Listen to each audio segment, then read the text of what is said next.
और वहीं दिल्ली में सियासी सरगर्मियां उरूज पर है। सियासी पार्टियां अपनी अपनी तशहीरी मुहिम में जुट गई हैं। वोटरों को रिझाने के लिए मुख्तलिफ बयानबाजियां भी जारी हैं। आज भी वजीर दाखिला अमित शाह दिल्ली के 3 मुख्तलिफ मुकामात पर अवामी रैली करने वाले हैं।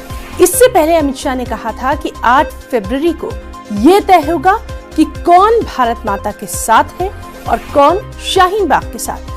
वाज़ेह है कि दिल्ली असेंबली इंतखाबात के लिए वोटिंग का अमल 8 फरवरी को होना है। 11 फरवरी को नताइज आएंगे। और इस सब के बीच में दिल्ली के सियासी मैदान में अव्वल समझे जाने वाली पार्टी आम आदमी पार्टी जोरदार मुहिम पर है। उधर रोजाना की तरह आज भी अमित शाह अवामी रैलियों और रोड शो में हिस्सा लेंगे। बीजेपी के मुख्तलिफ उम्मीदवारों और लीडरों की बयानबाजी के बाद वोटिंग के बंटवारे का खतरा मंडरा रहा है, जो किसी भी पार्टी के लिए खासतौर पर केजरीवाल के लिए चुनौती है।